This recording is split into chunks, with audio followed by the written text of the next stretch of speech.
In the vast expanse of the cosmos, long before the rise of man, Titans ruled. They were the children of Uranus, the sky, and Gaia, the earth. Powerful and primordial, they shaped the world with their immense strength. From this lineage of Titans, a god would rise destined to rule a realm shrouded in shadow and mystery, Hades. Born to the mighty Titan Cronus and his sister wife Rhea, Hades entered a world teetering on the precipice of change. His siblings, each imbued with unique powers, would forever be linked to him in the grand tapestry of fate. There was Demeter, goddess of the harvest; Hera, goddess of marriage; Hestia, goddess of the hearth; Poseidon, ruler of the seas; and Zeus, destined to become king of the gods. But Hades' birth, like his domain, was shrouded in darkness. His father, Cronus, driven by a prophecy that foretold his downfall at the hands of his own children, swallowed each of his offspring whole. Into the abyss of Cronus's stomach, Hades was cast, his destiny seemingly devoured before it could even begin. Yet hope flickered in the heart of Rhea. Section 2. Rhea, heartbroken and defiant, refused to let her youngest son suffer the same fate. When it came time for Zeus's birth, she spirited him away to the island of Crete, concealing him from Cronus's wrath. In his place, she presented the Titan with a stone wrapped in swaddling clothes, a deception Cronus readily believed. On Crete, Zeus grew strong, nurtured by the nymphs and protected by the fierce Curetes. As he matured, so did his resolve to free his siblings and overthrow his tyrannical father. He journeyed to the depths of the earth, confronting Cronus and tricking him into drinking a potion that forced him to disgorge his devoured children. Out of the darkness, Hades emerged, along with his brothers and sisters. He had known only the confines of his father's stomach, a place of eternal night and isolation. Yet, this experience had forged in him a stoicism and resilience that would define his reign. Section 3. The world trembled as the Olympian gods, led by Zeus, waged war against the Titans. This epic clash, known as the Titanomachy, raged for 10 long years, shaking the very foundations of existence. Hades, alongside his brothers, fought with a ferocity born of years of confinement and a thirst for vengeance. Armed with a helm of darkness, forged by the Cyclopes, Hades could vanish from sight, striking fear into the hearts of his enemies. He became a phantom warrior, appearing and disappearing at will, his presence heralded by the chilling clang of his weapon against Titan flesh. The war was a maelstrom of divine power, a struggle that threatened to consume the world in chaos. Mountains crumbled, the seas roiled, and the sky crackled with lightning as gods and titans clashed. Section 4. Finally, after a decade of relentless battle, the Olympians emerged victorious. The Titans, defeated and weakened, were banished to the depths of Tartarus, a primordial abyss even more dreadful than the Underworld. With their reign over, the victorious gods divided the cosmos amongst themselves. Zeus, as the victor and eldest brother, claimed dominion over the sky, becoming king of the gods. Poseidon, his power evident in every crashing wave, took control of the seas. And Hades, his face forever etched with the shadows of his imprisonment, was granted dominion over the underworld. It was a realm shunned by both gods and mortals, a place of perpetual darkness, and the final destination for every soul. Yet Hades accepted his fate with a solemn nod.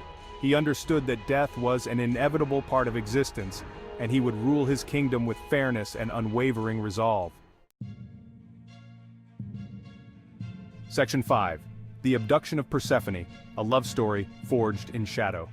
As the god of the underworld, Hades resided in a majestic palace of obsidian and gold, surrounded by the souls of the departed. Though feared by many, he was not inherently cruel. He ruled his domain with a sense of justice, ensuring that the dead were treated fairly in accordance with their deeds in life. Yet, a profound loneliness permeated Hades' existence. The underworld, for all its grandeur, was a place devoid of warmth and light.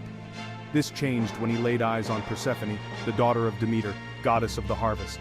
Persephone was the embodiment of spring, her laughter as radiant as the sun, her beauty as breathtaking as a field of wildflowers. Hades was captivated by her, his heart, long dormant in the cold embrace of the underworld, stirred by a love he had never thought possible. Driven by an overwhelming desire, Hades made a fateful decision. he would make Persephone his queen. But knowing Demeter would never willingly surrender her daughter to the lord of the underworld, Hades resorted to a course of action that would have far-reaching consequences. As Persephone gathered flowers in a meadow, the earth split open, and Hades, riding his chariot drawn by black steeds, emerged from the chasm. He seized Persephone, her cries echoing through the underworld as he carried her away to his subterranean realm. Section 6. The Mourning of Demeter. A world held hostage by grief. Demeter, frantic with worry when her daughter vanished without a trace, searched high and low for Persephone. Days turned into weeks, and still, there was no sign of her beloved child. The earth, mirroring Demeter's grief, grew barren. Crops withered, flowers drooped, and a perpetual chill settled over the land. Winter, a season unknown until then, gripped the world in its icy embrace. Mortals suffered, their prayers for a bountiful harvest met with silence. Demeter, consumed by grief and rage, refused to allow the earth to flourish until her daughter was returned to her. The gods, witnessing the suffering of mortals and the devastation gripping the world, implored Demeter to relent, but her grief was absolute, her love for Persephone an unbreakable bond. She would not be swayed. Section 7. A father's plea. Zeus intervenes. The situation grew dire. Mortals were perishing, their prayers for sustenance unanswered. Famine spread across the land, threatening to extinguish all life. Zeus, realizing the severity of the crisis, knew he had to intervene. He descended into the underworld, confronting his brother in his obsidian palace. Hades, though reluctant, listened as Zeus pleaded with him to return Persephone. The king of the gods argued that the world could not survive without Demeter's blessing, and her grief would only abate when her daughter was by her side. Hades, his love for Persephone rivaled only by his sense of duty, faced a harrowing dilemma. He had made Persephone his queen, and the underworld was now as much her domain as his. Yet he could not bear to see the world suffer, nor could he deny the depth of Demeter's love for her daughter. Section 8. The Compromise. 6 months in darkness, 6 months in light. After much deliberation, a compromise was reached. Persephone, it was discovered, had eaten a few pomegranate seeds while in the underworld. This act, however small, bound her to the realm of the dead. It was an ancient law, one that not even Zeus could overturn, and so, a bittersweet agreement was made. Persephone would spend half the year in the underworld as Hades' queen, and the other half on earth with her mother. Thus, the cycle of the seasons was born. When Persephone returned to the surface, Demeter's grief would subside, and the earth would blossom once more with life. But when Persephone returned to the underworld, Demeter's sorrow would return, casting the world into winter's barren embrace. Section 9. Lord of the Underworld. Hades' reign of justice and order. Despite the sorrow that shadowed his love for Persephone, Hades proved to be a just and measured ruler. He was not the cruel torturer depicted in some myths. Instead, he ensured that the souls of the dead were treated fairly, judged according to the lives they had lived. He held court in his obsidian palace, the three-headed hound Cerberus guarding the gates to the underworld. He weighed the hearts of the deceased on a scale, determining their fate in the afterlife. Those who had lived virtuous lives were sent to the Elysian fields, a paradise of peace and tranquility. Those who had committed evil deeds were condemned to Tartarus, where they would suffer eternal torment. Hades' reign was one of order and balance. He understood that death was an integral part of life, and he ensured that the cycle continued uninterrupted. Section 10. The legacy of Hades' fear and respect in equal measure. Throughout the ages, Hades remained a figure both revered and feared.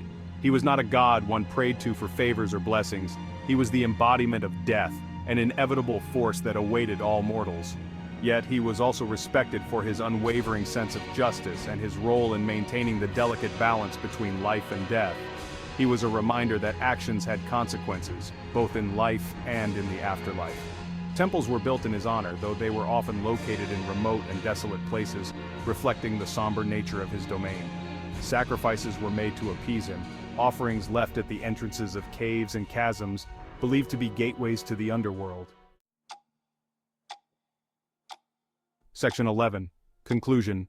The enduring shadow of the underworld. Hades, the god of the underworld, remains an enduring figure in mythology.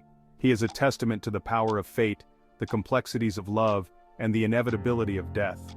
His story, woven into the fabric of ancient Greece, continues to resonate with audiences centuries later. He is a reminder that even in darkness there can be beauty and order. He is a symbol of the cyclical nature of life and death, a constant presence that shadows our existence. And though he may forever be associated with the underworld, Hades' legacy extends far beyond the realm of shadows. He is an integral part of the tapestry of Greek mythology, a god whose story continues to captivate and intrigue us.